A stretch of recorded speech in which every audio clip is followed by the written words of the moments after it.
Good evening, everybody. Welcome back to Unfinished Tales. As we try to finish Turin today, we will see about that. Two announcements I wanted to make first here at the beginning of class before we start. First, an important reminder: we have the first of our 3 bonus Q&A sessions for the Unfinished Tales class tomorrow afternoon. That is tomorrow at 4 p.m. Eastern Time, and all the long-suffering Europeans said hooray. Anyway, so we're going to do that tomorrow afternoon at 4 p.m. Eastern Time. One irregularity I should point out about this: I've had to make a change. The day and time is remaining the same, but the actual link that we're using is going to be different. Actually, if you've registered, I was going to send you an email to give you the new link that we have to switch to. I apologize for any confusion there, but anyway, so that is going to be happening nevertheless tomorrow at 4 o'clock. I know that some of you have sent me questions by email. Many of you have been asking good questions or raising really interesting topics during our sessions. I will try to get to as many of those as I can. Obviously, the Q&A session is going to be focused primarily upon Tuor and Turin. If I don't quite get through everything from tonight, not that I think that's likely, but if that were to happen, then I'd probably finish the last couple slides on tomorrow's class as well. Timothy asks, will the link be posted on the Mythgard.org site, the UT page? Yes, indeed it will. There is currently a link. The link that is currently there is the wrong... I just realized like an hour ago that I have to change the link. So I'll be replacing that link right after class. So I will, definitely that will be the one to do soon. Not right now, but soon. And yes, Brian, the Q&As will be recorded and posted by the same mechanism. They will appear on the Mythgard iTunes podcast and RSS feed. They'll be posted as links on the Unfinished Tales course page on the Mythgard.org site, and they will also be posted to the iTunes U class. So the Q&As will be in that respect treated just like everything else. So... yes, and Yana, you absolutely can still email questions as well. I'm going to try to gather as many questions as I reasonably think I can answer during class time, and I'll be posting some of them up so everybody can see those as well. So anyway, yep, that's definitely what will be happening. So okay, that's the first announcement. The second announcement is Friday morning at 10 a.m. Eastern Time, or at whatever time that happens to be in your particular time zone. We are having the second episode of Riddles in the Dark Season 3. For those of you who missed the Season 1 episode, that ended up actually being a really fun episode. Trish and Dave and I had a sort of a larger theoretical discussion about adaptation and analysis, and in particular, I was responding, sort of following up my reactions podcast, and my favorite part, what I kind of think in retrospect was sort of the most important part of that discussion. I felt something really interesting, a really interesting concept came out of that podcast. That is, I had been toying around with the concept, this literary theory, or a term that I coined in that episode, called crit fiction, which the more I have worked through and thought through and talked about with other people, the more I like it. And for those of you who missed it, basically the concept is anybody who responds to a work of art, whether it be a book or a film or anything, not by criticizing the work itself, but by guessing or postulating something about the biography of the person or the intentions of the author. That person is not doing analysis of the text. They're engaging in crit fiction, which is like fan fiction except not respectable. Fan fiction is the imaginative engagement with somebody else's work. Crit fiction is, largely masturbatory, but basically, again, so that is to say, when you read a passage of a work of literature and you say, gosh, that was really rushed, or gosh, that's a really half-hearted passage. You're not analyzing the passage. You've observed that there's something wrong with it, that there's something that you don't like about it, that there's something lacking in that passage, but instead of engaging with it, you pull back from the text itself, and you just make a guess about what was or was not going on in the mind or heart of the person who wrote it. That's sloppy. Almost all people do this. Almost all critics do this. And it was, of course, reactions to The Desolation of Smaug that has prompted me that has prompted me to devise this theory. Roy was just asking me, are the Q&A sessions a money grab? Am I pandering to teenage boys? Exactly, Roy. Yeah, that's precisely it. So anyway, it's just that was my favorite topic of discussion in Riddles in the Dark, Episode 1. In Episode 2, we're going to be looking at some of the, we're going to be kind of following up the references that we made in the first episode to really not just sort of spending all of our time observing what is similar or different between the film treatment of The Hobbit and the book and Tolkien's developments of the book, but rather really thinking about the core of those things and some of the major themes and what both of them are really interested in and comparing those things. So that we're going to do a little bit of that anyway on Friday, so it should be fun. So I encourage you guys to join me. Again, that's Friday, 10 a.m. You can find the link on the Riddles in the Dark page. You can also find the link. I'll be posting it around various places, so keep an eye out for that. Finally, I had almost forgotten to make this announcement. For those of you who are wanting to engage in some chat amongst yourselves during the class, if you want to take part in that tradition of talking behind the teacher's back, you are welcome to do that. We have just this week installed a new chat setup on the mythgard.org site. So if you go to the Unfinished Tales page on mythgard.org, just do a search for Mythgard and Unfinished Tales if you can't find it, if you don't already know where it is. You will find in the bottom right-hand corner a link to a chat window, and you are welcome to join in and chat with other students who will doubtless be chatting while we're talking here this evening. So, Yana, it's brand new. So we we have a totally new chat feature. There was a chat feature before, but it was very bad. Now there's a new chat feature, which actually I hope should be working well. So, okay. Brianna says the chat is currently a collection of incest puns. This doesn't surprise me at all, actually. But anyway, so which is as much as to say, if you really want to take part in the truly high-level intellectual conversation that is going on, please do join in the chat window. So anyhow, let us move on without further ado to looking at Turin. And as I said at the end of class last time, I want to begin today by actually going through and looking at his decisions, not every single one of his decisions, but a lot of them, and to sort of look at them carefully, look at sort of the factors that are at play here in the Turin story. I mean, one of the big questions that people are always asking or thinking about Turin is essentially, well, how much of the disaster, the sort of continually unfolding disaster that is the life of Turin, son of Hurin, how much of it is his fault? He makes a lot of really bad choices, but he's also, we're told at the beginning of the story, cursed by Morgoth. How do we see those two things, that is the free choices that Turin makes and the curse of Morgoth, how do those two things interact in Turin's life? So there are a couple passages before we get to the actual choices that I wanted to draw your attention to tonight, because I found these really popping out at me in some interesting ways when I was reading through again this week.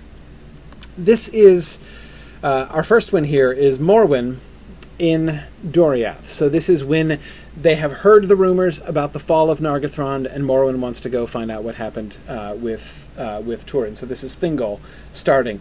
This is a perilous matter, Lady of Dor-Lomin, and must be pondered.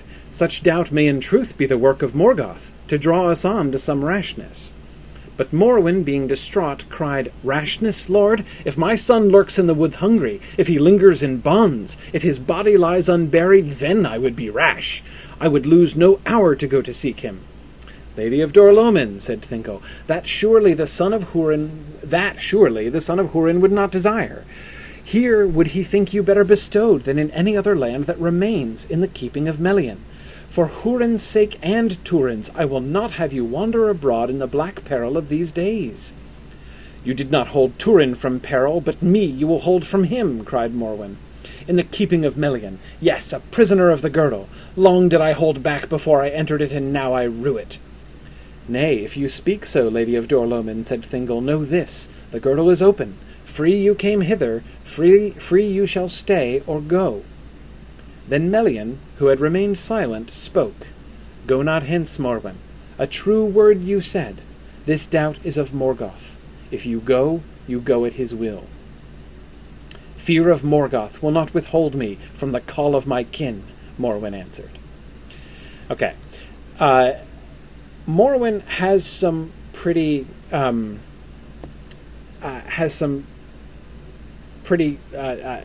good moments. This isn't one of them, I would say. To me, the element here that I want to pay particular attention to is this question of such doubt may in truth be the work of Morgoth, and especially Melian's comment when she's not just speculating, right? She says quite confidently, "Go not hence.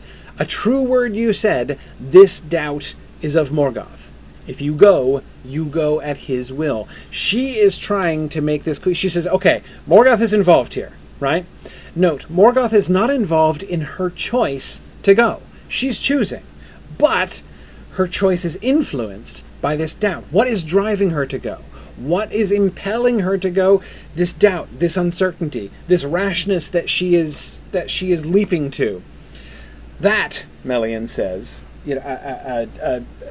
Morwen speculates, Thingol endorses, Melian confirms, that doubt is from Morgoth, right?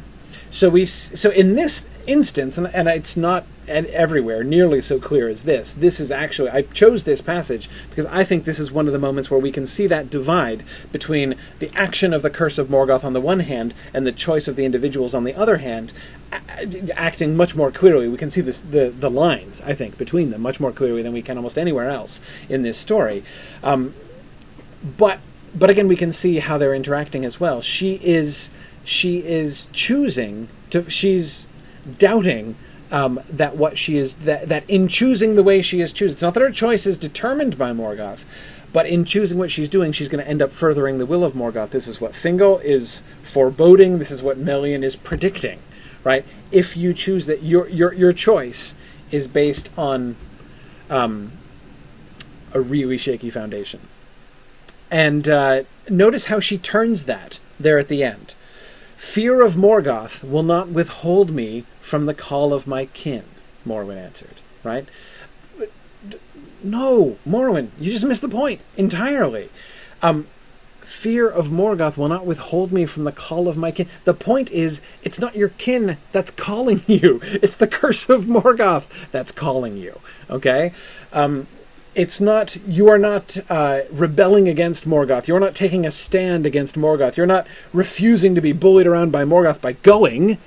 You are in fact playing into his will by going. That is what Melian clearly is trying to communicate to her. As Dime says, her kin didn't call. Yeah, exactly. April says, Mabwong said he'd rather fight the wolf again than hang out with her. That's not exactly what he said. He's not like, Morwen, Karkaroth, gosh. No. It's not quite like that bad. But rather, he thought the pursuit of the wolf was a kind of a dodgy enterprise. His trip to Nargothrond, he's like, this is twice the nightmare that was. That seemed like a prudent, sensible, and sort of plain shooting thing to do compared to this thing.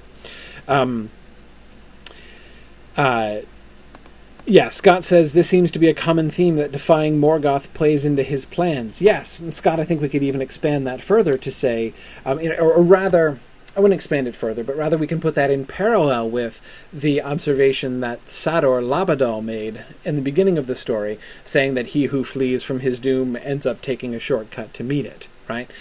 Think about, this of course comes back in a really sort of moving, I think, line when he meets the elderly Sador again at the when he returns to Dorloman, and Sador makes that comment about how much he and the others who have been remaining, the others of the aged who have been remaining alive, who've been kept alive there in Dorloman, envy those who were in the Hill of Slain. That is, remember, he didn't want to fight in the Near Ninth. He came home. He didn't want to be in the army anymore. Had he stayed in the army, he would have ended up in the Hill of Slain. All of the warriors of Dor-lómin, except Hurin, ended up in the Hill of Slain. But later on, he says that he is envious of those who ended up in the Hill of Slain, that in seeking to avoid suffering, he ended up choosing a path which maximized rather than minimized his suffering. Again, that pattern is that kind of pattern that we see quite a bit over the course of the story here. Yana says, and so it continues, no one ever listens to Melian. I know, it's not like, we have a really powerful Maiar living here in Middle-earth, who is giving people advice and is absolutely never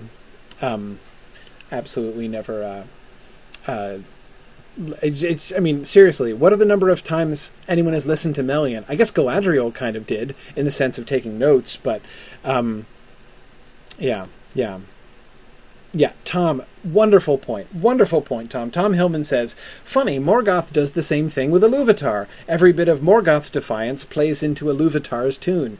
Yeah, gosh, that is a parallel, isn't it? That does seem to be one of the dominant recurring motifs about the relationship between the choice is made by somebody with free will and fate, doom, the plan, the tune as initially conceived by Iluvatar.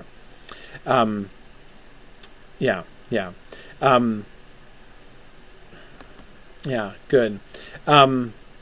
Brian is just pointing out how refreshing it is that Thingol appears to be level-headed and that his wife doesn't have to contradict him in this instance. That's true. That's actually seems to be a fairly rare moment in the domestic life of Thingol and Melian as far as we see it. Good.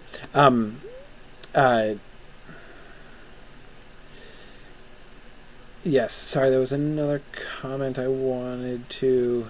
Oh yes, Brent asked, why does she assume she's trapped there? I don't see where she would get that idea from.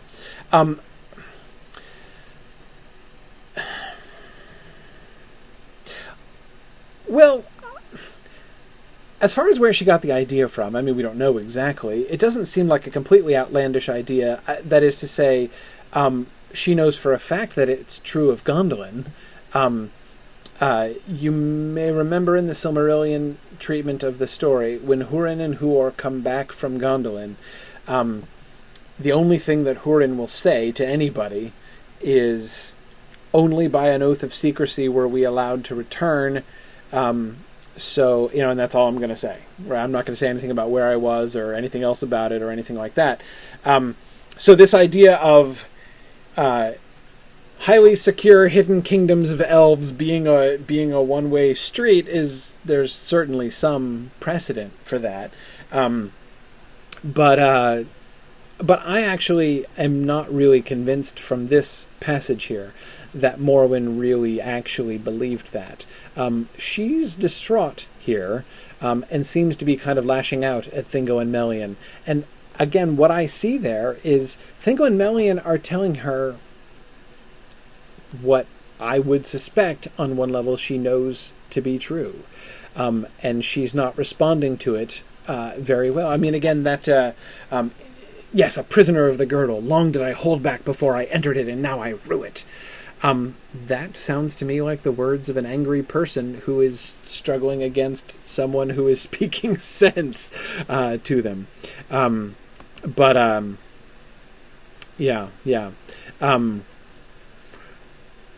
So yeah, I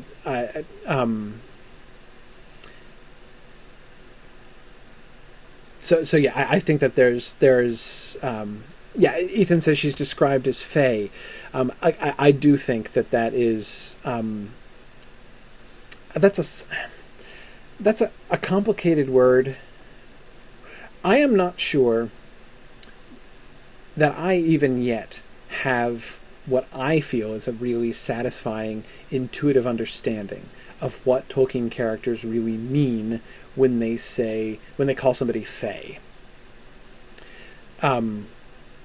because it's applied to a bunch of different people in a bunch of different cases, and I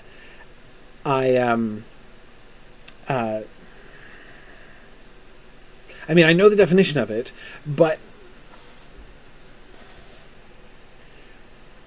of course, there's much more to the word than that.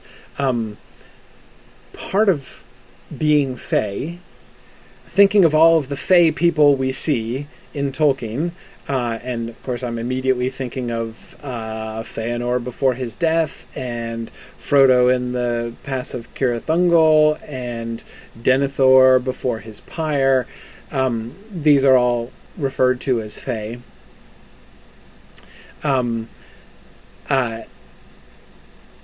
One thing that they all have in common is their immediate judgment, their immediate rational judgment is clouded by some despair or by some hope, right? Remember, Frodo is described as Fey when he, thinks that he can just dash through the pass, right? It's not despair. It's, sort of the headiness of escaping from the lair of Shelob, which they didn't think they were going to get out of, and then running off through the path. This is why, yes, Fey has something to do, is associated with sort of seeking death or going willingly towards death, but that's not it. I mean, that's not a sufficient explanation of what a Fey character is. Anyway, again, one thing that I think is a clear trend that I see in all of the characters who are described as being Fey is that kind of, at the very least, they're not thinking straight. None of them are really thinking straight. Certainly none of them are thinking rationally, are thinking carefully about things. Anyway, yeah. Yeah.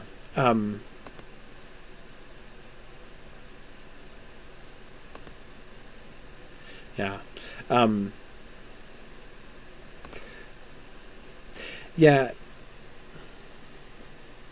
And see, Charlie says, Fey isn't driven out of one's better senses, gripped by madness. Yes, but the flavor of madness isn't exactly the same. And again, what I'm sort of seeking for is what is the sort of the essence of Feyness in Tolkien's characters.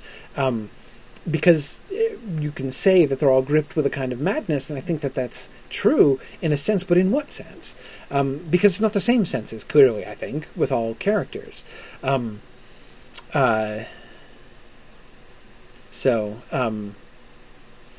Yeah. Anyway, my point is not to pause here and try to generalize about this too much, but just to be a little bit cautious about the appearance of Fey. One thing, by the way, that I would be especially careful about is not to confuse F-E-Y, Fey, with F-A-Y, meaning something referring to fairy or to fairies or even to the Valar, as he used to use that word in his earlier writings. Those are very different terms. Just want to make sure that no one confuses those two things. Yeah, Jordan, I agree. Fingolfin riding off to challenge Morgoth, he's clearly Fey in that moment, absolutely. That is certainly a Fey thing to do. Yeah, good. Okay, anyway. Let me move on here, because again, the larger point that I'm trying to make, I don't want to get too bogged down. A couple of people were making comments about Morrowind's pride and the stumbling block that Morrowind's pride serves as here. I agree. That is clearly a feature. That is clearly a theme here, and we see that with Turin also, and we'll see that in some other passages. But again, the main thing I want to draw attention to here is the interaction between these two different elements, the choice of the individual and the way in which the Curse of Morgoth operates. Are there ways in which we can... is there any way in which we can separate these two things and begin to see how they are interacting through this story? Here's another passage that I thought was interesting in this regard. This is Turin being brought into Brethil. Now therefore they lifted him with reverence, and bore him to Brandir. And Brandir, coming out to meet them, wondered at the bier that they bore. Then drawing back the coverlet, he looked on the face of Turin, son of Hurin, and a dark shadow fell on his heart. "O cruel men of Haleth," he cried, "why did you bring back death from this man? With great labour you have brought hither the last bane of our people." But the woodman said, "Nay, it is the Mormegil of Nargothrond, a mighty orc slayer, and he shall be a great help to us if he lives. And were it not so, should we leave a man woe-stricken to lie as carrion by the way?" "You should not indeed," said Brandir. "Doom willed it not so." And he took Turin into his house and tended him with care. The first was a pretty clear-cut instance. Again, in some ways clear-cut, where we can see, at least Melian is indicating to us, yes, the will of Morgoth is at work in this one particular way, and we can see how Morwen is responding to that and everything else. Here, the doom, the fate, the shadow that Turin brings with him is not nearly so clear-cut, right? Brandir is clearly at several points seems to have the kind of foresighting that we see in others of the Edain and the Dunedain, such as Aragorn, at other points in Tolkien's work. And this seems to be simply a foreboding, a foreseeing that Brandir has when he first looks on Turin and says, "This is disaster. You have brought hither the last bane of our people. This is a catastrophe." And of course the other woodmen are like, "What are you talking about? That doesn't make any sense at all." And surely from their point of view it doesn't make any sense. But of course Brandir is right. Now, notice, Brandir says, "That was horrible. What have you done? You have brought the last bane of our people here." And they say, "What do you want us to do?"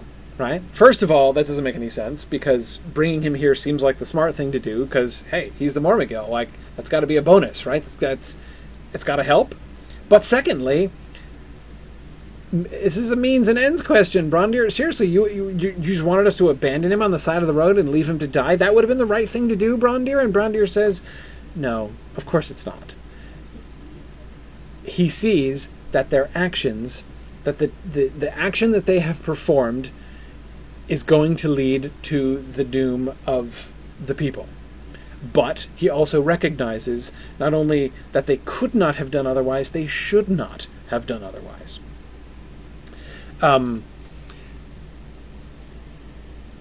Here there's not this question of somebody who is free to make a choice and they're being sort of drawn in one direction by the influence of the will of Morgoth, but they have the option.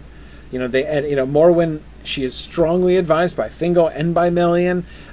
She could listen, but she won't, and she doesn't. Right? Here, we don't have that kind of a situation. That is to say, this passage is kind of like my cautionary check on the previous passage. I certainly don't think that it is the case that we can look at all the choices that people make in these stories and break it down into those elements and say, here's where Morgoth is coming in and he's either giving in or not giving into it. Sometimes the choices that people have to make, there's no good choice. When Turin, and this seems to be exactly Brandir's reaction, when Turin shows up in Brethil, they're hosed. I mean, it's over. Doom has come upon them. The land of Brethil is going to, is going. The change of its name to the grave of the children of Hurin, as Brandir renames it later on. That's already pretty much in the bank.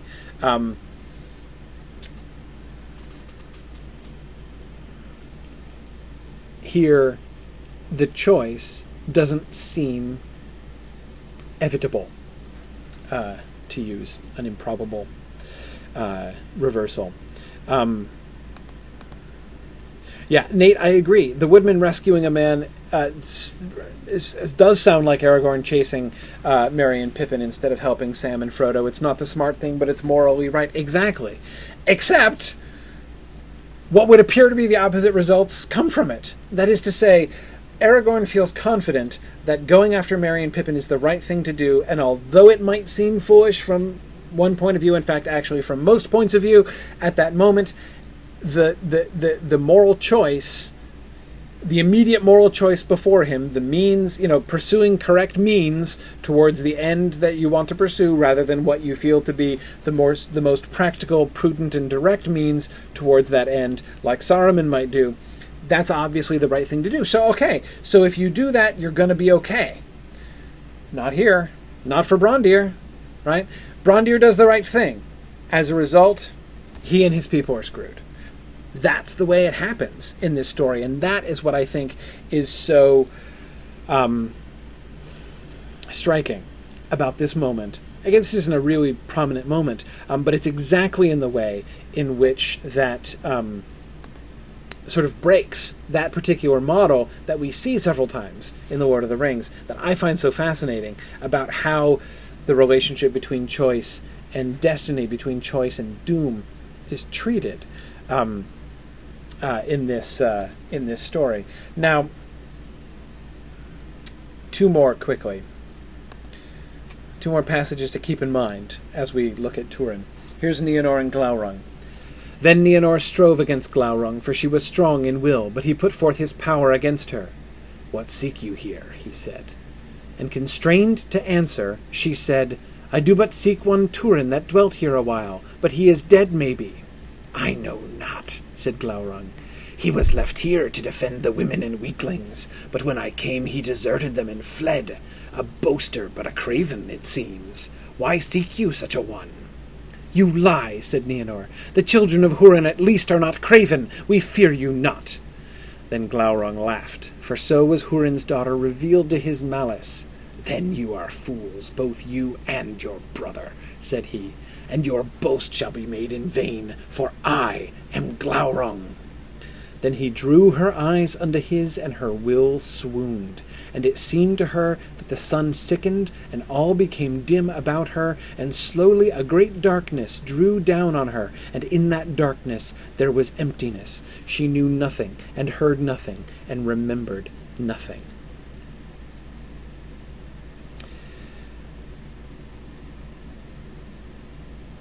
It's been a while since I've done the Glaurung voice. Brent says, that's enough to turn anybody fey. Yeah. The quick point that I would draw from this passage, Nienor didn't do anything wrong. She didn't make a bad choice here. She is going back to the meeting point to meet up with Mablung. This is what she was supposed to do, right? So she's going to go up to and she goes up and she comes up over the rise, and blam! There's the eyes of Glaurung looking right at her, right? Notice even her first words. She is constrained to answer. She can't not respond to Glaurung. His will is too strong for her. Yes, she misspeaks in revealing the fact that she is one of the children of Hurin, perhaps. Though notice she does not even make the classic blunder of revealing her own name to a dragon. Remember, Bilbo knows well enough not to do that, right? But she doesn't do that, right? She reveals her family. Glaurung can now figure out who she is, but she doesn't reveal her own name to the dragon. Anyway, and even there, she's already been constrained to answer, I am not convinced that her will is free. She strives against him. She fights him. But he put forth his power against her. And his will is too strong. He drew her eyes unto his, and her will swooned. And darkness comes about her, darkness which she is powerless to resist. That, I think, is a really important thing to keep in mind. There are times in this story where the people don't have a choice. They are fighting a fight that they can't win. In a way, it's like being the elves in Beleriand, fighting against the armies of Morgoth. They are in a fight that they can't win on their... They cannot win without the Valar. It's not gonna happen. At least not in the later versions of the story, right? Remember, in the earlier versions of the story, had Turgon marched out of Gondolin, he and Tuor would have defeated Morgoth, but not in the later versions. It's not going to happen.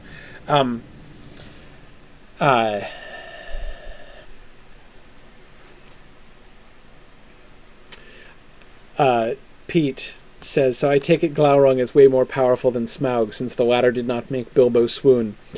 Yeah, no, that's clearly true. Sarah Legard, who's also here, totally proved that a couple months ago. So yeah, absolutely. Smaug is a lesser dragon than Glaurung, it is known. Yeah.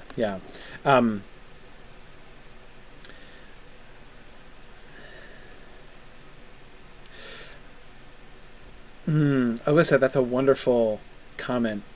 We're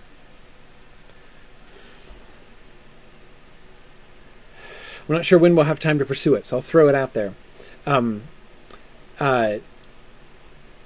Alyssa says, an interesting topic here is tracing the use of nothing.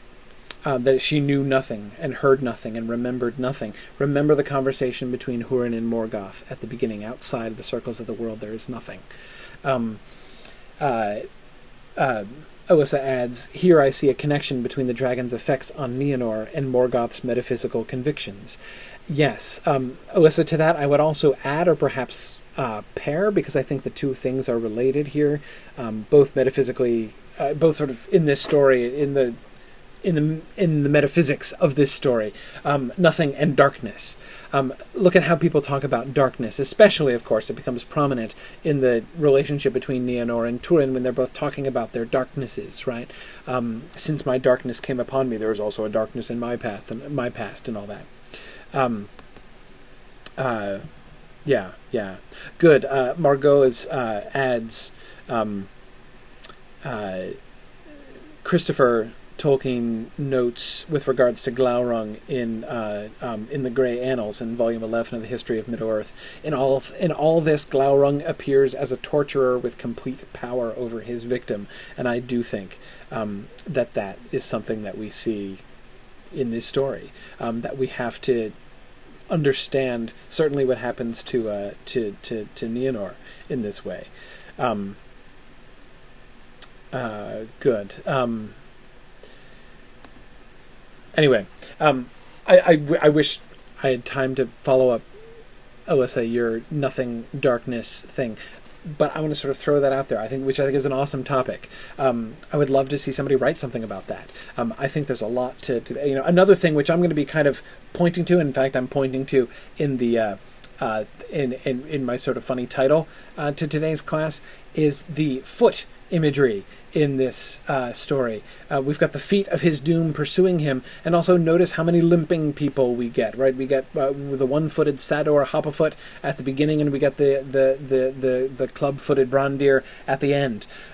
We get lots of running and chasing. We get Turin chasing Cyros in Doriath.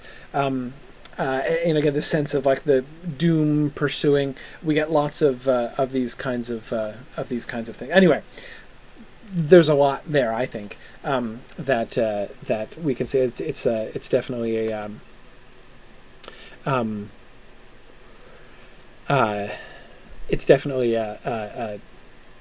motif, I think, which is interesting, and I think points in some interesting ways to what's going on with people's wills and with their choices and their relationship to doom. One last passage, and then we'll get to Turin. Here is poor Mablung coming back after his disastrous trip to Nargothrond. "Choose you a new master of your hunters, lord," he said to the king, "for I am dishonored." But Melian said, "It is not so, Mablung. You did all that you could, and none other among the king's servants would have done so much. But by ill chance you are matched against a power too great for you, too great indeed for all that now dwell in Middle-earth." "I sent you to win tidings, and that you have done," said Thingol. "It is no fault of yours that those whom the tidings touch nearest are now beyond hearing. Grievous indeed is this end of all Hurin's kin, but it lies not at your door." I think we can see two things happening here. First, in Melian's conversation, it is tempting initially to read her first comment there as alluding to Glaurung, right? Okay, Glaurung. Look, I mean, Glaurung is a heavy hitter here, Mablung. Like, you were pitted against a foe that was too great for you. That's happened before. But anyway, you were matched against a power too great for you. But notice, she's not talking about Glaurung. Too great indeed for all that now dwell in Middle-earth. She's not talking about Glaurung. She's talking about Morgoth, right? That is, she is seeing Glaurung himself in this whole situation for what it is. Melian is looking at the bigger picture here, right? She sees the people involved, like Turin and Morwen, refer to Morgoth and the malice of Morgoth. But in the moment, they often seem to forget about it. That is to say, on the ground, it's not obvious to them. It's not a clear factor in their lives, which is, again, why I found that conversation with Thingol and Melian and Morwen at the beginning so interesting, because in that moment it's made explicit to her, and she explicitly addresses it, and explicitly seems to either misunderstand it or brush it aside in a way which shows that she's not really thinking about it. Melian is seeing the big picture here, right? As Neil says, Glaurung is just a tool. He's an instrument. He is the instrument of Morgoth's will here.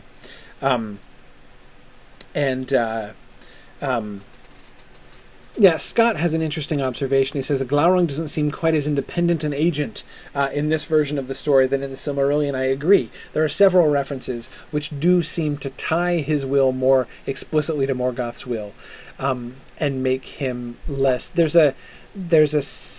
In the Silmarillion account of it, there's almost a sense in which Glaurung setting himself up as a dragon king, for instance, can almost be seen as him sort of setting up on his own, not in rivalry of Morgoth exactly, but basically Morgoth kind of letting him go and him doing his own thing, right? Independent of the will of Morgoth, still, pursuing it.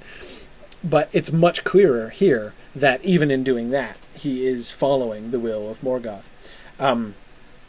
Anyway, so here is Melian saying, look, Mablung, what this boiled down to was you trying to struggle against the devices of Morgoth, and nobody in Middle-earth is going to win that battle.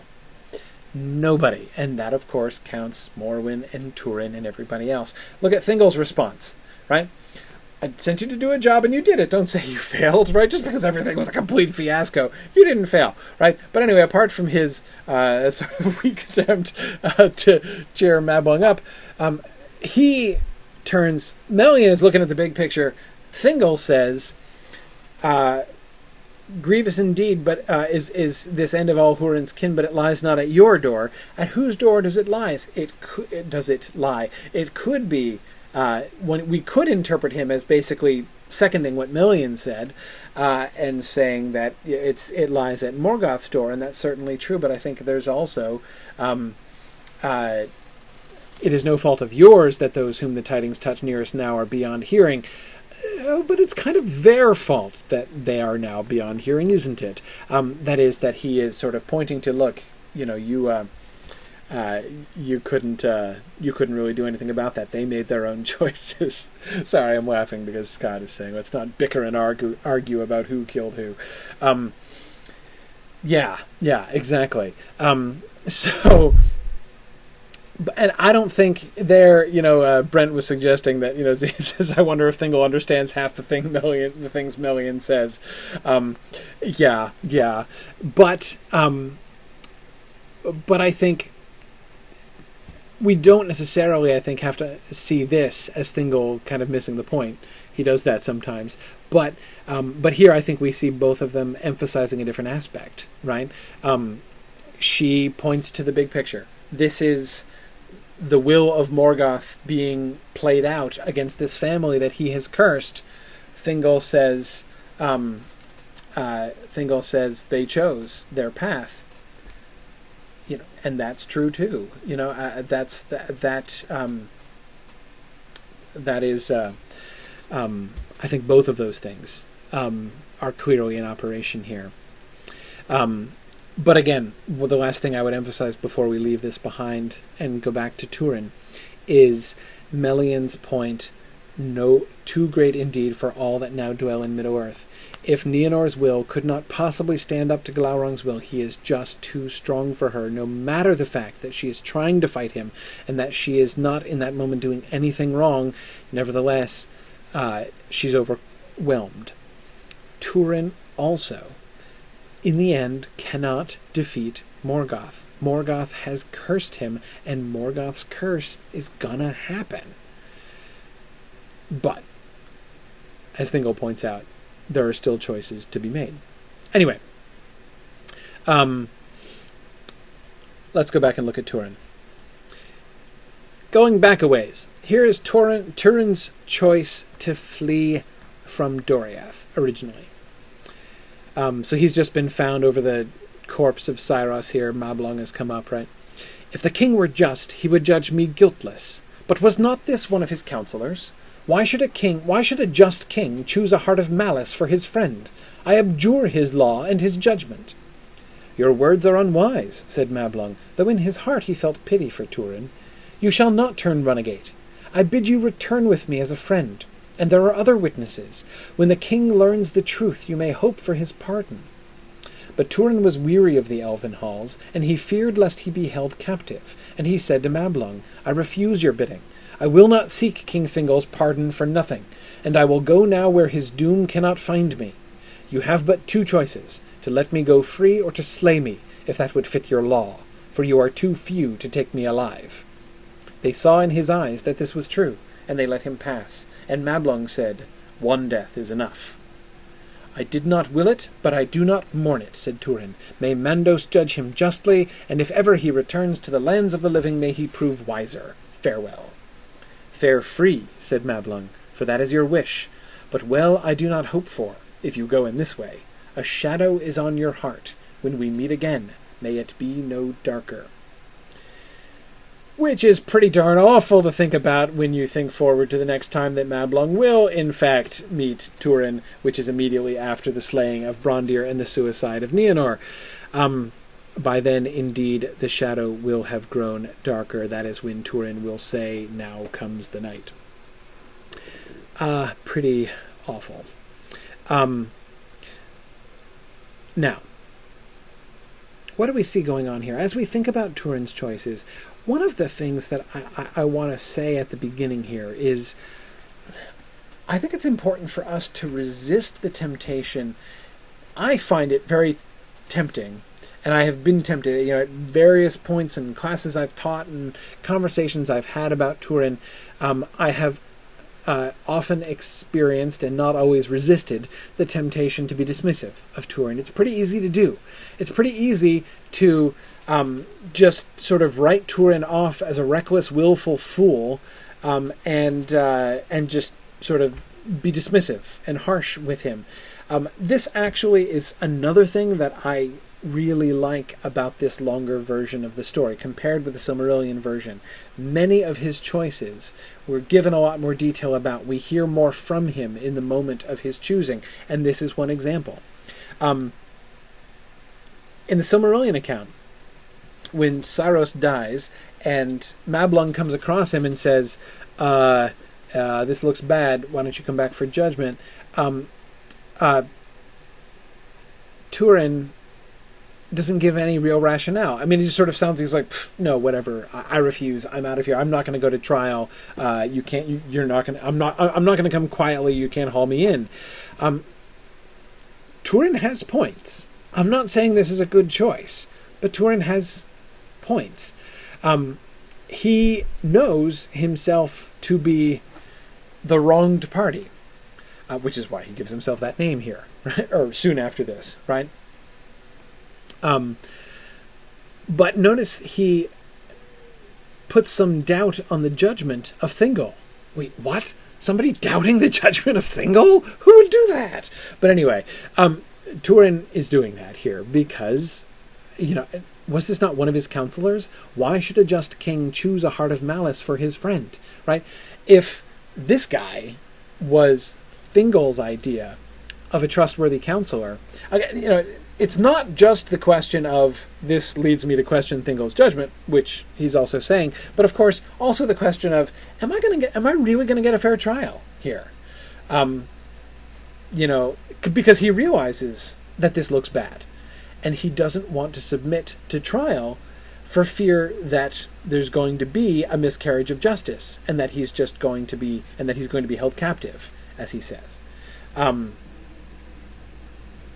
Sharon Hoff points out, Turin's reasons are similar to his mother's. He doesn't want to be trapped and doesn't want to hang out endlessly with the elves. Yes, Sharon, one of the really telling moments in this passage is, but Turin was weary of the elven halls, right?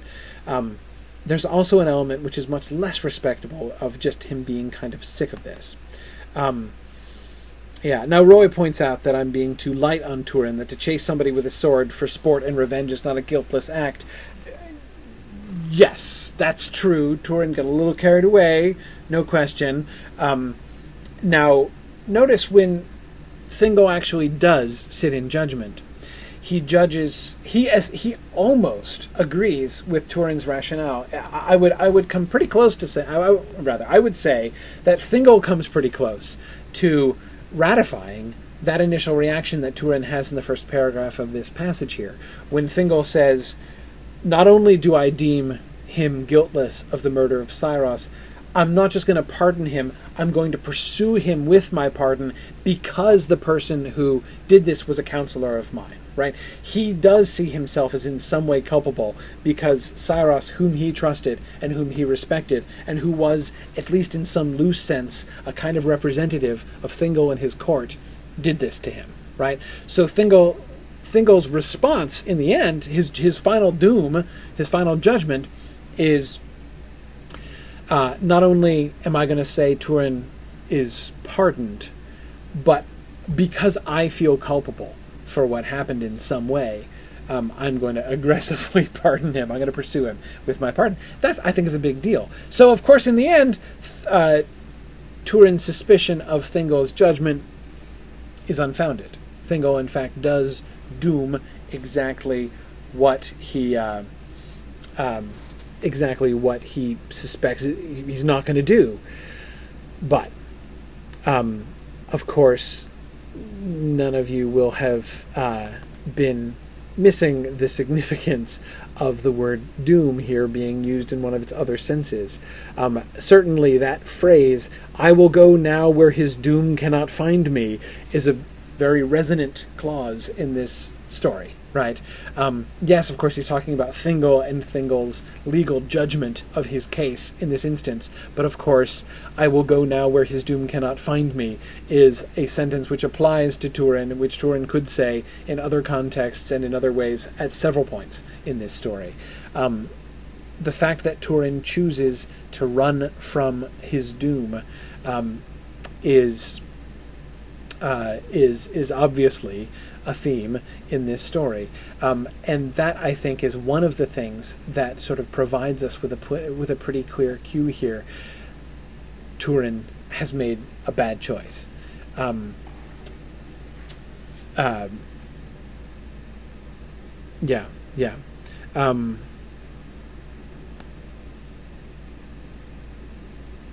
Good.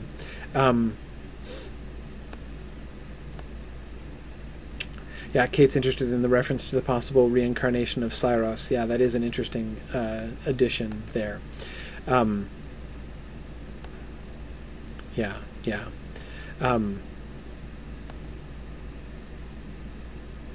Good. Yes, running from fate will always help it arrive sooner, as Bree says. As Bree Moss says, that does seem to happen quite a bit in this story. Roy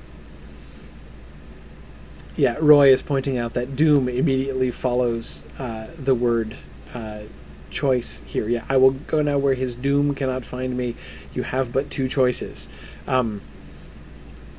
Yes. And of course, doom means a choice, a judgment made by a person, not sort of superimposed on him from above. Though, in Turin's position, the doom of Thingol is imposed upon him from above, and he's not going to submit to it. Right? I am not going to submit to anyone else's doom. He basically passes judgment on himself. If the king were just, he would judge me guiltless. I decree myself guiltless. I don't even need to stand trial, right? Because I've already been found guiltless by me, right? So I am not going to submit to the doom of somebody else. In the end, that's really what Turin's problem is here, right? Is that he's not going to submit to anybody else's doom. He is going to decree his own doom. He is going to be the master. of his own doom, the master of his own fate, exactly, as Scott was just pointing out. Exactly. He's going to be Turambar. That is certainly a trend that we see at work here in this sort of limited way early on in the story. And notice also the consequence of this. He changes his name one of the first times. It won't be the last. Notice how in the extended edition here, we also get about 4 or 5 more names for Turin, just in case he thought the Silmarillion version didn't have enough names. He gets a bunch more names here. But anyway, he's going to name himself Nathan the Wronged, which is ironic because he's not been wronged. In fact, he's been pardoned. He is only wronged in his own head. Anyway,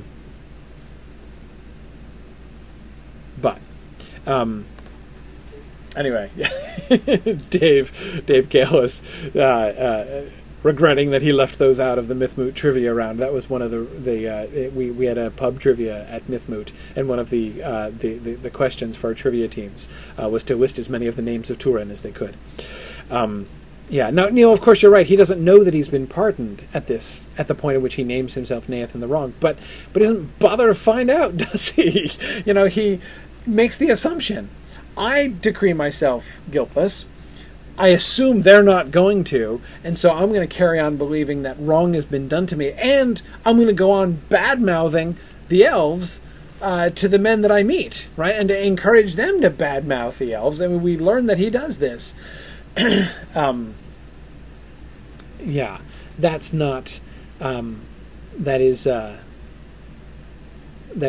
really not okay. Now, let's go to his next choice. His choice not to return once he has been told that he has in fact not been wronged at all. I looked for more joy at my tidings, Beleg said. Surely you will return now to Doriath?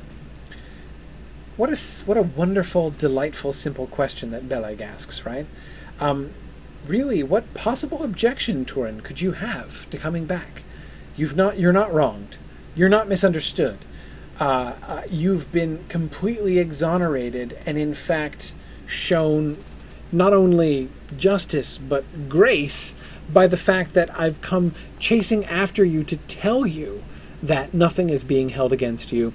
Everything is fine. Nobody thinks the worst of you. You're not an outcast. Surely you'll come back, right? And he begged Turin to do this in all ways that he could, but the more he urged it, the more Turin hung back. Nonetheless, he questioned Beleg closely concerning the judgment of Thingol. Then Beleg told him all that he knew, and at the last Turin said, Then Mablung proved my friend, as he once seemed? The friend of truth, rather, said Beleg, and that was best in the end. But why, Turin, did you not speak to him of Saros's assault upon you? All otherwise things might have gone. And, he said, looking at the men sprawled near the mouth of the cave, you might have held your helm still high and not fallen to this. That may be, if fall you call it, said Turin. That may be. But so it went, and words stuck in my throat. There was reproof in his eyes, without question asked of me, for a deed I had not done. My man's heart was proud, as the elf king said, and so it still is, Beleg Cuthalion. Yet will it not suffer me to go back to Menegroth and bear looks of pity and pardon as for a wayward boy amended. I should give pardon, not receive it, and I am a boy no longer, but a man according to my kind, and a hard man by my fate. Then Beleg was troubled. What will you do then? He asked. Fare free, said Turin. That wish Mablung gave me at our parting. The grace of Thingol will not stretch to receive these companions of my fall, I think, but I will not part with them now, if they do not wish to part with me. Okay. Why doesn't Turin return to Doriath? Now, as with any of these choices, it's complicated and there's more than one factor involved here, right?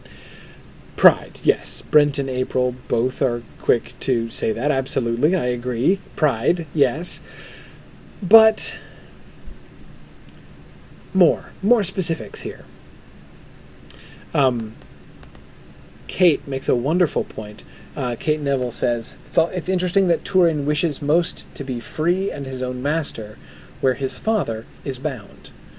Yes, Hurin is happy to serve the Elven Kings.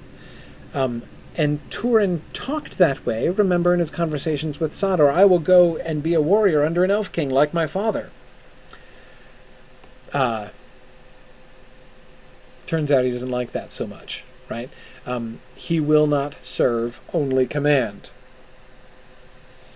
That's uncomfortable. Do you recognize? I just accidentally quoted The Lord of the Rings. Do you remember where it was? He will not serve, only command. Of whom was that said? Do you remember? Yes, Saruman. Saruman. Gandalf says that of Saruman. He will not serve, only command.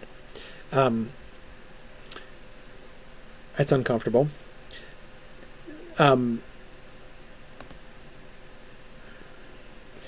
Jeff says, again, back to the question, why does he not go? His refusal to be pitied.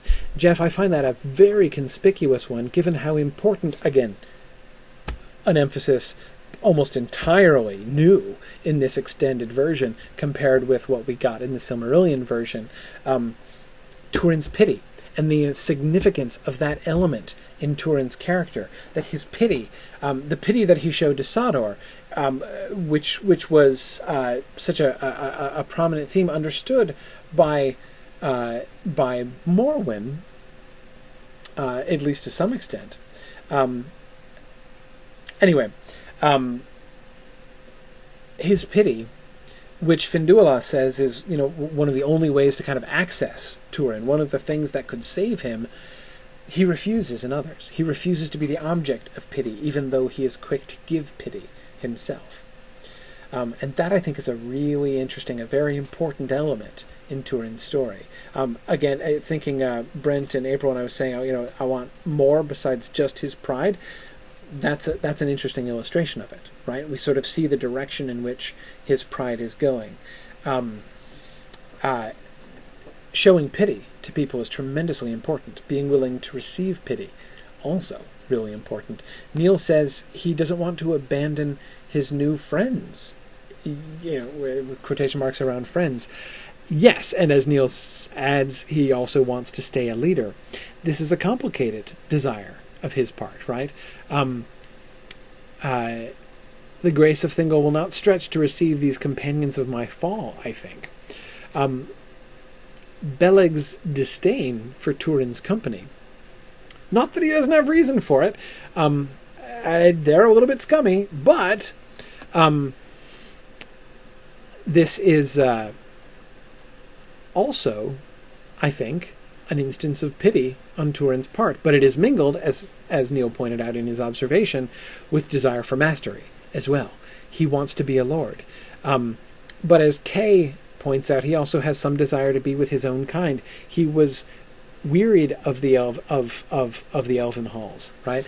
It's not just I want to be master. I want to be the boss. I want to be in charge. I don't want to be serving somebody else. That's involved, definitely a factor. But also, I want to be with my own people. I want to help my own people. Again, more emphasis placed in the longer version on the fact that many of those outlaws that he was hanging out with were formerly of Dorloman, were formerly his people, of whom he was the rightful lord, and whom he wants to raise above where they are. And in fact, he succeeds in raising them above where they are for a time, right? He takes this band of vicious and immoral outlaws, preying upon the other people who live there, and instead turns them into, a force against Morgoth.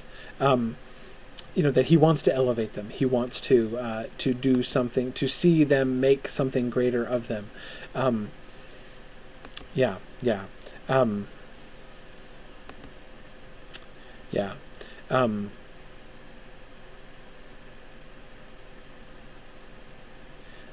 Good.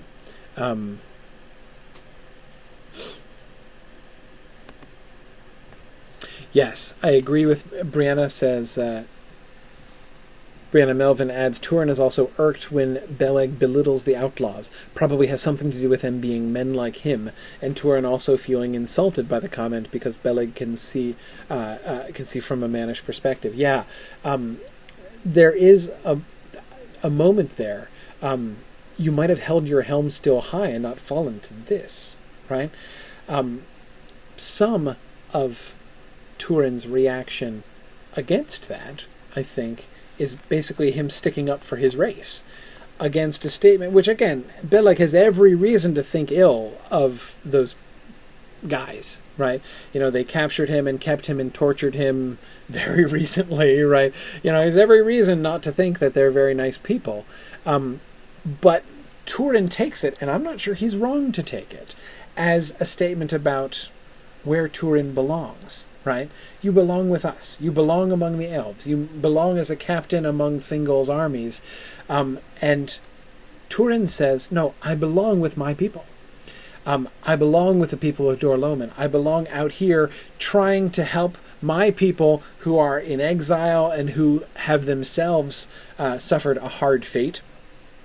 And I too, Alyssa, am fascinated by the sort of the ironic significance of that, him sort of boasting almost about his hard fate. I think it's a great point that Alyssa makes. But anyway, they've suffered a hard fate too, right? His place is to help to lift them up, not to shut himself away from them. One thing I find when I look more closely at Turin's choices, especially in this longer version, is I feel like you can always see both sides of it, even when the choice that he makes seems clearly wrong, misguided, and we can see a bunch of negative things leading into this. His choices are more justifiable than I think the Silmarillion alone would have left me to conclude. Yeah, Neil says there are more layers to Turin in the Unfinished Tales version. I agree with that. Here's Turin looking at the big picture. This is in Nargothrond. This is in the Appendix section. Getting some snatches of the expanded Nargothrond story, which Tolkien didn't write out in full here. But here's Turin's comment on the overall strategic situation involving Nargothrond, and him being impatient with just waiting on the Valar to intercede for them. The Valar, said Turin, they have forsaken you, and they hold men in scorn. What use to look westward across the endless sea? There is but one Vala with whom we have to do, and that is Morgoth. And if in the end we cannot overcome him, at the least we can hurt him and hinder him. For victory is victory, however small, nor is its worth only in what follows from it, but it is expedient also. Let me stop for a second. For victory is victory, however small, nor is its worth only in what follows from it. One comment that Turin makes here is, overall strategy be damned, right? We're not trying to win here, or rather, there's no point in trying to win here. And what's more, what he's saying here is, in the end, victory is not the most important thing. Victory is victory, however small, nor is its worth only in what follows from it. If we fight and we stand up against Morgoth and we die, who cares? We have still done what needed to be done. Timothy, I agree with you. Timothy says that his reading this time made him admire Turin. He is a northernness hero. He refuses to buckle to fate. And when it becomes intolerable like Oedipus, he takes his punishment. That idea of, look, ultimate victory, I'm not interested in ultimate victory, or rather, ultimate victory is beyond my pay grade, right? All I know is that we have a fight to fight right in front of us now, right? And maybe we are all doomed. Maybe we are going to lose eventually, but what victory is victory, however small, nor is its worth only in what follows from it. You can't just think of it in terms of, what are we going to gain from this victory? No, we have to fight, right? Notice also, from the beginning here, one of the things that we're getting in his reference to the Valar here is, this is the human point of view. It's easy for the elves to take the long view, right? He says, look, the Valar are to me irrelevant, he says, right? The only Valar who is relevant is Morgoth. He is here. And if we can't overcome him, at the least we have to hurt or hinder him. It is our job to oppose him. Everything else is out of our hands. This is a very limited point of view. You might say, well, gosh, Turin is not really seeing the big picture. And he would say, no, I'm human. I don't have the big picture. You want to sit around? You think you can outwait Morgoth? You think you can hang out? Maybe in 1,000 years things will get better? Maybe. I can't see that. I don't see that. And I think it's a very mannish perspective, as Ethan and Margot are saying, and I think that there is something to that. And again, it does sound very, very Norse, very Germanic. Kay says Eowyn would have agreed with him. Yeah. That actually is a fascinating parallel. I don't know if you noticed. I only noticed after I'd said it. Talking about being pitted against a foe too great for him. I was accidentally quoting, thinking of Gandalf talking about Eowyn and the Witch King. Doing a comparison, looking at the parallels between Turin and Eowyn, actually, I think are fascinating. Kay Eowyn also scorned pity. Yeah, very well remembered. Exactly. That works actually really well. And comparing and contrasting, because of course one has a happy ending and the other a less happy ending, is interesting. To sort of look at how their fates play themselves out. Anyway, let me carry on here. But it is expedient also, for if you do nothing to halt him, all Beleriand will fall beneath his shadow before many years have passed, and then one by one he will smoke you out of your earths. And what then? A pitiable remnant will fly south and west to cower on the shores of the sea, caught between Morgoth and Ossë. Better then to win a time of glory, though it be short-lived, for the end will be no worse. You speak of secrecy, and say that therein lies the only hope. But could you ambush and waylay every scout and spy of Morgoth to the last and least, so that none come ever back with tidings to Angband, yet from that he would learn that you lived, and guess where? And this also I say, though mortal men have little life beside the span of elves, they would rather spend it in battle than fly or submit. The defiance of Hurin Thalion is a great deed, and though Morgoth slay the doer, he cannot make the deed not to have been. There's another northern sentiment. Though Morgoth may slay the doer, he cannot make the deed not to have been. Even the lords of the West will honor it, and is it not written into the story of Arda, which neither Morgoth nor Manwë can unwrite? Again, it's easy, especially in the Silmarillion, to be dismissive of Turin, and especially Turin and Nargothrond.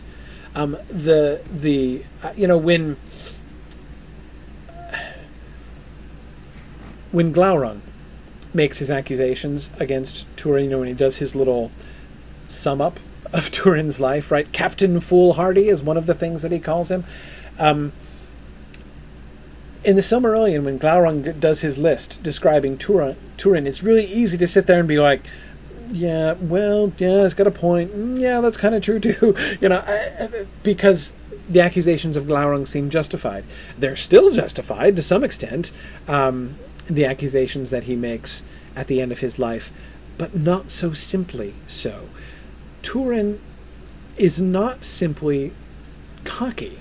He's not simply saying, forget secrecy. We don't need secrecy, right? Let's let's defy Morgoth openly. Nargothrond versus Angband. Bring it, Morgoth. Let's do this. That's not his whole attitude. What he explains here, even, and I say this cautiously, even his criticism of the Valar is not without merit, I think. Certainly from his point of view.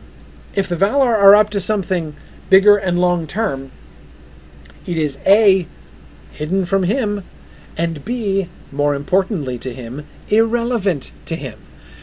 We men are being born, suffering, and dying, and if the Valar are delaying, it's not doing us a lick of good. Maybe our descendants, some of our descendants, a few of our descendants will eventually get rescued by the Valar. But you know what? In the meantime, all of my people are suffering and dying. So the question is, how are we going to give our lives? How are we going to spend our lives? Are we going to make our deaths mean something or not? So this whole, we're going to sit around and hope the Valar do something someday, doesn't work for humans, says Turin. And again, there's something to that. Not saying that Turin's choices in Nargothrond are excellent and unassailable, but there is much more to them. There's much more to be said in defense of them, I think, when we hear them in full here. And that, I think, is really is a really fascinating element of this version of the story.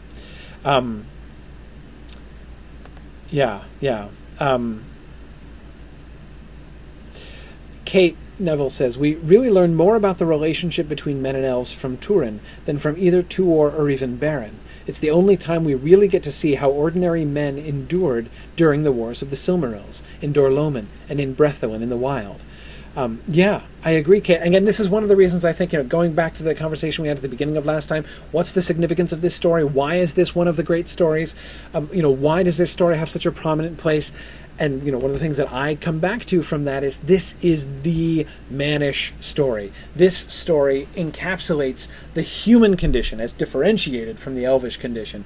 It captures the human condition in general, in some ways, and in the First Age, in the battle against Morgoth in particular, in ways that no other story captures.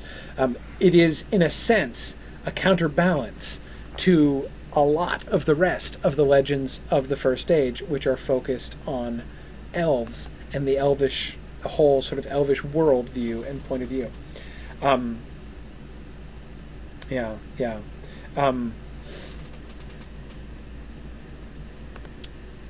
In fairness, Gwyndor's response, "You speak of high things," Gwyndor answered, "and plain it is that you have lived among the Eldar.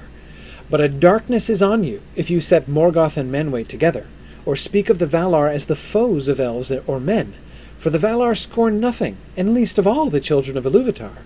Nor do you know all the hopes of the Eldar. It is a prophecy among us that one day a messenger from Middle-earth will come through the shadows to Valinor, and Manwë will hear, and Mandos relent. For that time shall we not attempt to preserve the seed of the Noldor, and of the Edain also? And Círdan dwells now in the south, and there is building of ships. But what know you of ships, or the sea? You think of yourself and of your own glory, and bid us each to do likewise. But we must think of others besides ourselves. For not all can fight and fall, and those we must keep from war and ruin while we can." A barbed shaft to Turin, doubtless, thinking of his own people and his mother and sister. But Gwyndor says, big picture, right? There's stuff that you don't understand. And Gwyndor is right. I have no doubt that Gwyndor is right to say this. Valar scorn nothing, and least of all the children of Iluvatar. But Turin's feeling, his sense, his theory, if you want to say that the Valar scorn humans, that is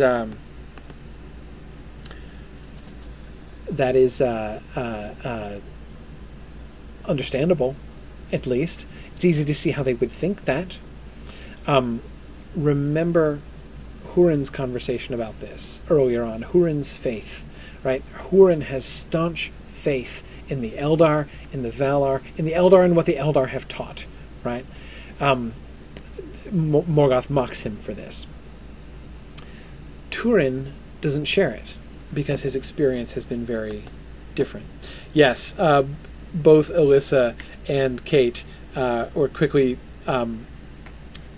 pointing out the echo here of Gandalf's words. There are other men and other lives and times still to be. Yes, exactly.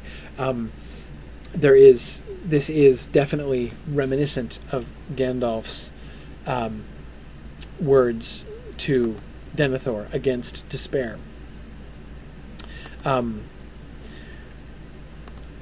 Anyway, yes, and so again, now notice also this is another element that we don't get. I don't think we get a whiff of, do we? I mean, am I missing any whiffs of this in the Silmarillion? This prophecy that he talks about, the idea that Earendel is foreseen in some sense, that they are anticipating, not just hoping, not just praying, but actually anticipating that the Valar will relent, and that there's going to be a messenger, and then that's going to go down. This is a new thing. Sarah says Eonwe does call him the looked for, or the looked for that cometh in unawares. Yes, there is a sense in the Silmarillion account that the Valar knew he would eventually come. What I don't see is any sense that the people in Middle-earth have that. That is, that it enters into the strategy of the elves. Notice, in this version of Gwyndor's argument also is more sound, I think, than the pure elvish isolationist argument that we get here. On the one hand, it makes sense. Okay, after the Near Ninth, we have tried open war against Morgoth. That failed, and now we certainly do not have the capacity to. If we failed before, we're always going to fail, because now we're way weaker than we were before. So, open arms is hopeless. Let's hide. It's not that that's not a reasonable thing, but in the Silmarillion there doesn't seem to be any answer to the question, so guys, what's your long-term plan here? I mean, do you really think you can hide forever? Gwyndor has an answer, right? We don't have to hide forever. We just have to hide for long enough until the prophecy comes true. That, I think, is an element that it really changes the situation here. But anyway, let's do at least a couple more Turin decisions. Here's Turin in Dor-loman, speaking with Iron, his kinswoman. When did she flee, and whither? 1 year and 3 months gone, said Iron. Master Broda and the others of the incomers of the east hereabout oppressed her sorely. Long ago she was bidden to the hidden kingdom, and she went forth at last. For the lands between were then free of evil for a while, because of the prowess of the black sword of the south country, it is said. But that now is ended. She looked to find her son there awaiting her. But if you are he, then I fear that all has gone awry. Then Turin laughed bitterly. Awry? Awry? He cried. Yes, ever awry, as crooked as Morgoth. And suddenly a black wrath shook him, for his eyes were opened, and the spell of Glaurung loosed its last threads, and he knew the lies with which he had been cheated. Have I been cozened, that I might come here and die dishonoured, who might at least have ended valiantly before the doors of Nargothrond? And out of the night about the hall it seemed to him that he heard the cries of Finduilas. Not first will I die here, he cried, and he seized Broda, and with the strength of his great anguish and wrath he lifted him on high and shook him, as if he were a dog. Morwen of the thrall folk, did you say? You son of dastards, thief, slave of slaves! Thereupon he flung Broda head foremost across his own table, full in the face of an Easterling that rose to assail Turin. And then, later on, Iron's comment to him, Now go swiftly, but go first to Morwen and comfort her, or I will hold all the wrack you have wrought here hard to forgive. For ill though my life was, you have brought me to death with your violence. The incomers will avenge this night on all that were here. Rash are your deeds, son of Hurin, as if you were still but the child that I knew. Okay. I mostly, of course, wanted to look at his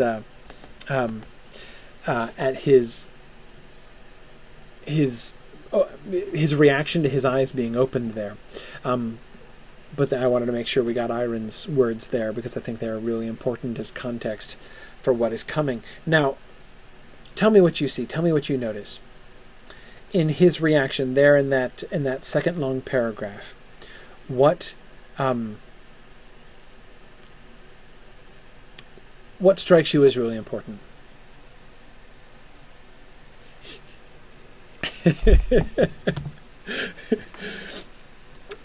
Kay says she's going to start shouting dastards at the people who cut her off in traffic now. I think that's a good move.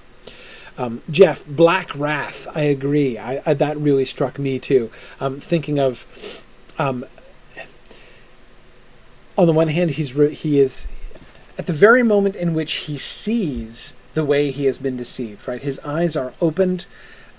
He's now in the light again, and his reaction to that is blackness. Right, this Black Wrath, which seems really not a good idea.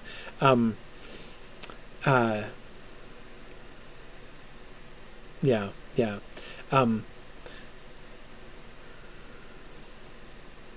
Good.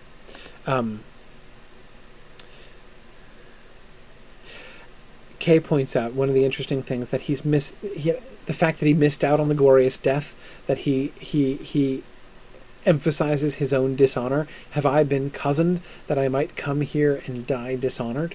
Again, contrast with what Iron points out to him. We're basically all screwed now, right? You have brought death to me and to all of us that were here. That's not what he's thinking in that moment. He's thinking about himself, and particularly, Kay, as you say, his own dishonor. Yes. Ooh, very good, Roy. Roy reminds us of the passage we were looking at last time, Melian's words to Turin, saying, "Fear both the heat and the cold of your heart." We see both the heat and the cold of his heart at play here. Certainly the heat of his heart in his Black Wrath, but I think in a sense the cold as well. That his coldness to... again, there's this irony. He has come to Dor-lómin because he has been deceived, and he feels bad that he left Nienor and Morwen so long in misery and in want, as Glaurung convinces him that they are residing in rags, though of course they're in Doriath. But so it's because he feels guilty for not taking care of his people that he's come back to Dor-lómin. But in doing so, he has done more harm to his people, right? So, he's chiding himself for the coldness of his heart towards Nienor and Morwen, but in fact, his heart is certainly, one could argue, being a bit cold towards the rest of everyone. At least he's being very thoughtless of them and uncaring. Yes.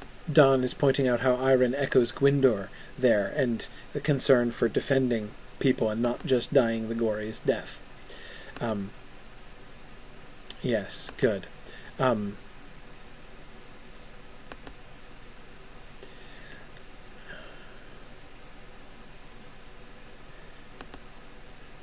Yeah, Sharon Powell asks, why does Turin think he is going to die here dishonored?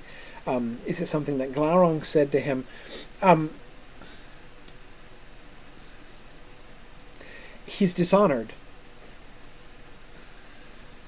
My understanding of that, Sharon, is not that necessarily the death that he dies here is going to be a dishonorable death.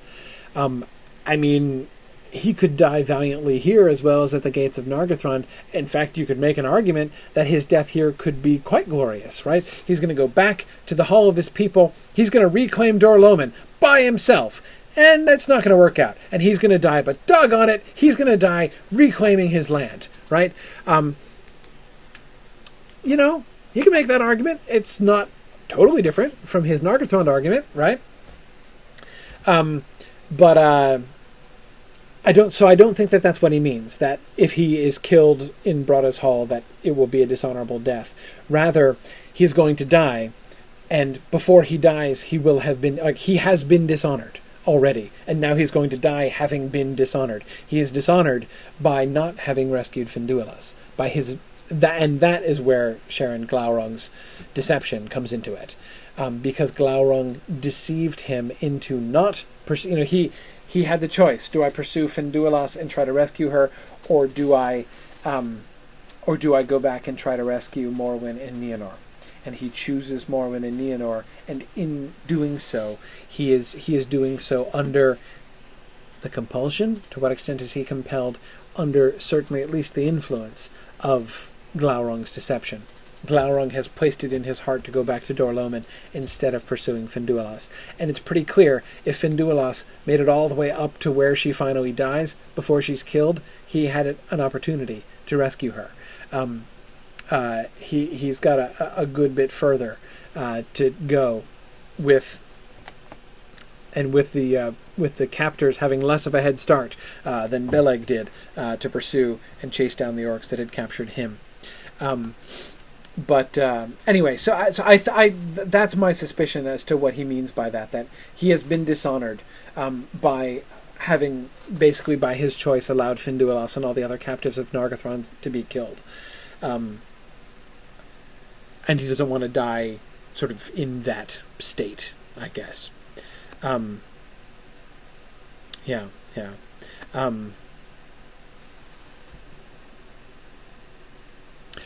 Alden says in Morgoth cursing Hurin, he's cursing all of Hurin's people.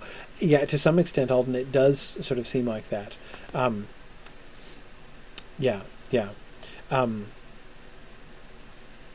Good. Margot again referring to the passage in the Grey Annals. So, at that point, Christopher is opining that Turin had no choice, that his will was under Glaurung's when Finduilas was taken away. Though there, notice, Margot, he's talking about the moment when he's transfixed and they haul Finduilas out and he doesn't do anything right then, in that moment. He was physically incapable of movement. It's less obvious that he was utterly under the power of Glaurung when he is traveling to Dor-lómin and in Dor-lómin. But he testifies to having been deceived, and he feels like he's now seeing for the first time. So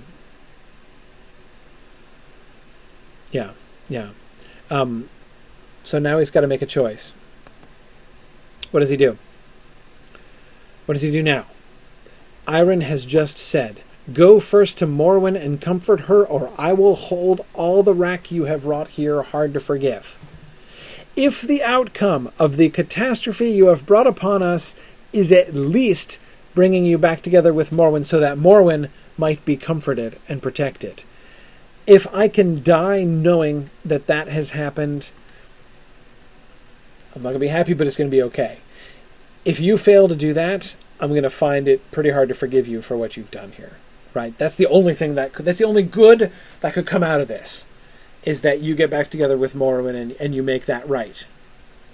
Okay, Turin, what you going to do? Now Turin went down towards Sirion, and he was torn in mind, for it seemed to him that whereas before he had two bitter choices, that is, Finduilas or Morwen and Nienor, now there were three, and his oppressed people called to him, upon whom he had brought only increase of woe. This comfort only he had, that beyond doubt Morwen and Nienor had come long since to Doriath, and only by the prowess of the black sword of Nargothrond had their road been made safe. And he said in his thought, where else better might I have bestowed them, had I indeed come sooner? If the girdle of Melian be broken, then all is ended. Nay, it is better as things be, for by my wrath and rash deeds I cast a shadow wherever I dwell. Let Melian keep them, and I will leave them in peace unshadowed for a while.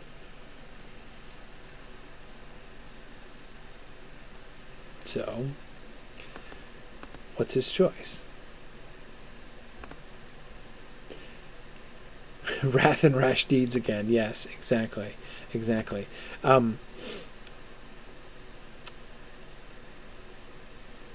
Kay says maybe the shadow that follows Turin after this point is Iron's ghost haunting him for totally blowing it here. Maybe.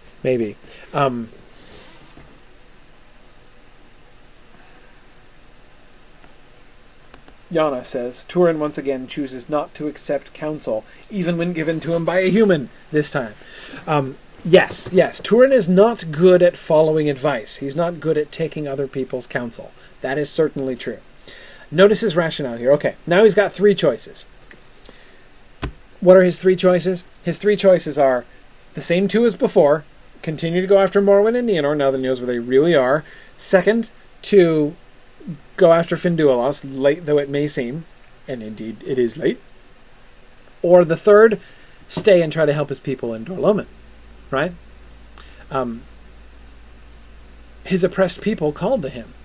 That is presumably not literally. They seem quite glad to be shut of him when he leaves. But rather the suffering, again, pity. He is moved by pity for his people, right? And we know that he's always had pity for his people. He's always thinking of Dorloman. He was thinking of Dorloman when he was trying to raise up the outlaws, right? He wanted to go back to Dorloman and reconquer it. Roy points out the irony is he only listens to Glaurung. Glaurung is the only person whose advice he takes. Yes. Brent says, this is completely not the prideful Turin, but one lacking confidence. But then again, he's still focused on self. Yes, Brent. He's not thinking highly of himself in this moment, but the basis of his choice is still, in a sense, self-aggrandizing, right? He's not thinking ill of himself instead of well of himself, and yet he's still focused on himself, not what Iron just told him to do. His pursuit of Finduilas now is hopeless. There is no chance, no realistic chance that she is left alive. He had a chance before, he has no chance now.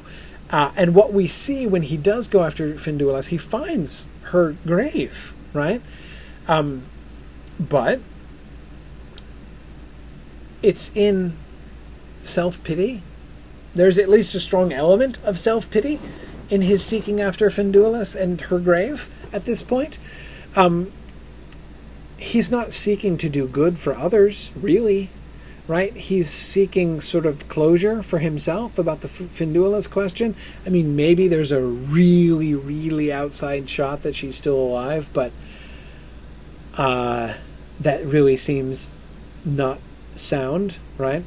So he's got the pity for his people, the finding out what happened to Finduilas, which seems to be, there's a lot of self-pity there, and again, sort of, I'm going to go beat myself up about the bad choice I made, or he's going to go and seek his family, going to seek Morwen and Nienor, and at least make things right by them, as Iron very strongly suggested he might want to do, because things have gone awry. Notice his response, awry? Oh yeah, things have gone more awry than you have any idea of. Well, my friend Turin, things are going to go a lot more awry than you have any idea of if you don't do that, right? You could stop the awryness here if you just actually went and, touched base, check in with Morwen and move on. Yeah,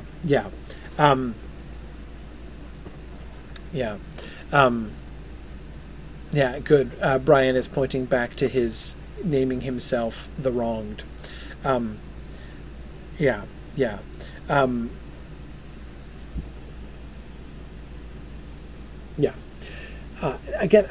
I don't want to go too far in saying that Turin is just being self-pitying and seeking after Finduilas, but at the very least, even in the best possible construction of it, he is choosing a super long shot of doing good versus a comparative certainty of doing good.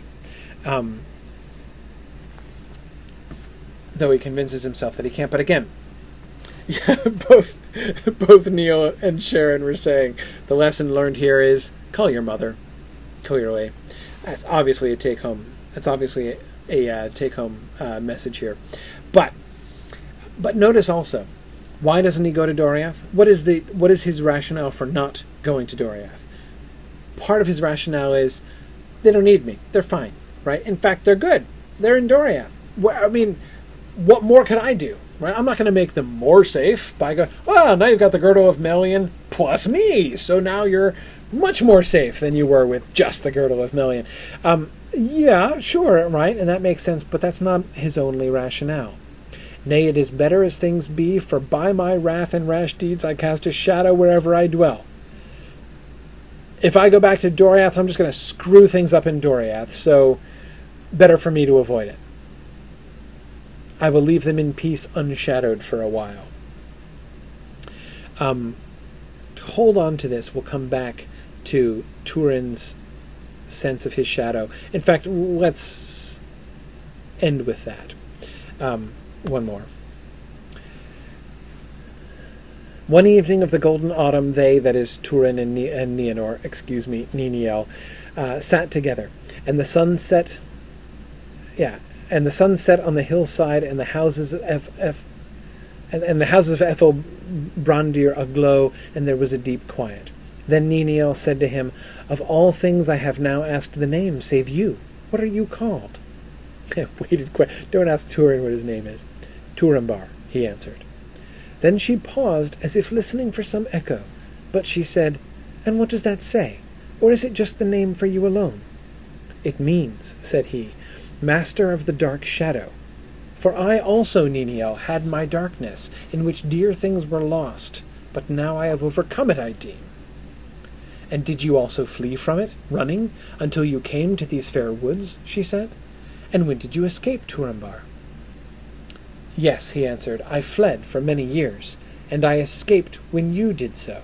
For it was dark when you came, Niniel, but ever since it has been light. And it seems to me that what I long sought in vain has come to me." And as he went back to his house in the twilight, he said to himself, "How then, Eleth? From the green mound she came. Is that a sign? And how should I read it?"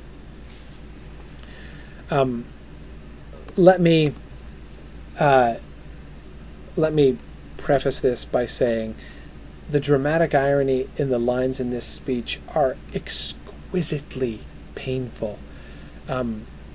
It was dark when you came, Niniel, but ever since it has been light, and it seems to me that what I long sought in vain has come to me. Oh, it hurts so much. Anyway, that's part of what makes this story so effective as a tragedy. However, the main thing that I want to emphasize about this passage, this is at the top of my list, the very, very top of my list of passages in the expanded version which make much more sense, which really deepen my appreciation of the story compared to the shorter version that we get in the Silmarillion. Turin's naming of himself Turambar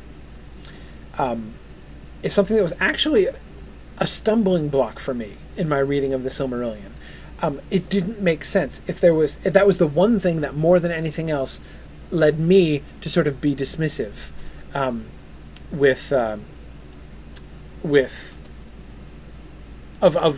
Turin's character.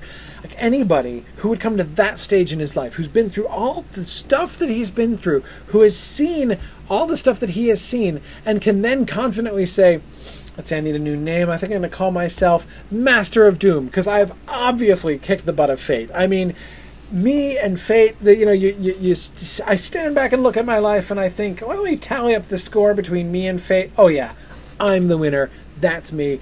That's how I always understood Turambar taking. I'm going to call myself Master of Doom because it's inexplicable, and my response to that was, in a sense, just being like, I can't even understand this person.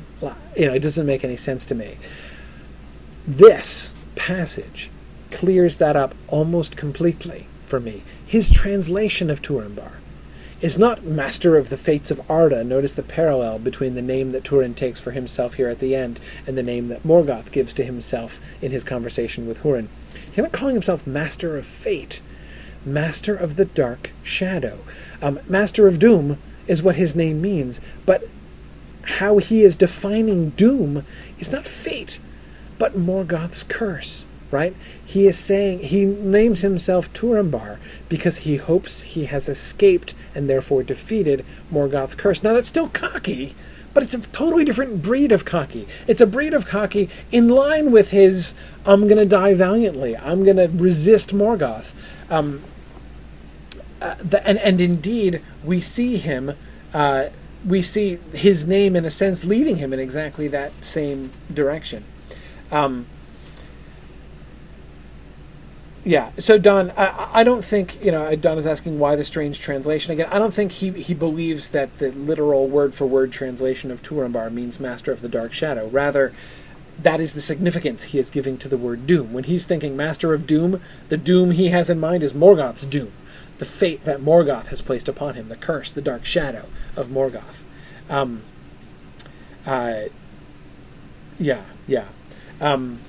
Good. Yeah. Kay says it's not sort of megalomaniacal cocky. It's singing in the dark cocky. It's they sang as they slew cocky. Yeah. That kind of spirit is what it seems to have more for me. And he's not even being foolhardy here, in a sense, because he's keeping himself secret. He's that is to say, he's not being openly even though his name shows that he is defying Morgoth, he's not going to submit to Morgoth's curse, which you'll notice he was almost doing in that previous choice that he made. I'm not going to go to Doriath because wherever I go, things get messed up, right? This shadow follows me. I'm going to leave them unshadowed. There is an element there which is submission to Morgoth, right? I'm shadowed, and there's nothing I can do other than to try to save, my kinsman from that shadow. He's not submitting to the shadow here, and his name says, "No, I'm not going to submit to the shadow." Okay, again, it's Brent asks, "Are the capital letters indicative of Morgoth here?" Yes, I believe so. I believe that that's how I read the capitalization of Dark Shadow there. Roy points out that Turin never does sing. Yeah, you're right. He doesn't ever sing. I don't think he ever sings. Tuor sings. Tuor's a great singer. Tuor's the greatest of the human singers, we're told, right? Yeah.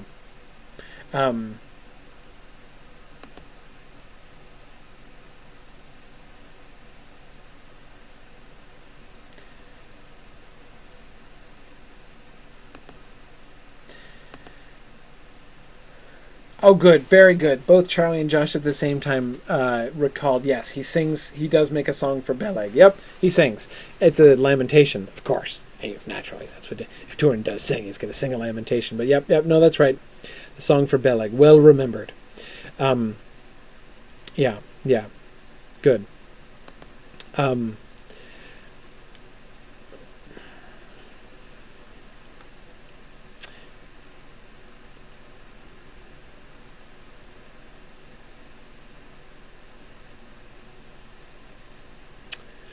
Well, I was going to talk about incest, but we're out of time. Yeah. I was about to say we'll do incest next time, but let me rephrase. Tomorrow, during the bonus session, which is going to be at a different link, which I am going to post within the next 10 minutes,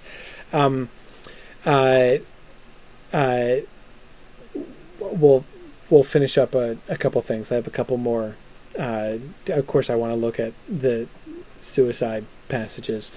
So we'll try to finish up with those things, and then I'll take as many questions as I can. But it's already late, and poor Yana has to go to work soon because it's already dawn over there. So anyway. So please do join me if you can. 4 p.m. Eastern time tomorrow. We will finish this up, and we will. Oh yes, Roy, you're in Israel. I didn't realize that, Roy. Yeah, it's pretty late over there too. Anyway, so again, I always am so grateful and humbled by the dedication of those of you who are joining us in the middle of the night. Anyway, so we'll finish talking about Turin's story, and then we'll do some Q&A, and then we'll be all ready to start the Second Age next week. That is going to happen. So anyway, thanks very much. I will see you guys, see some of you, I hope, soon. And I'm going to post the recording here of tonight very soon. So, see you guys later. Bye.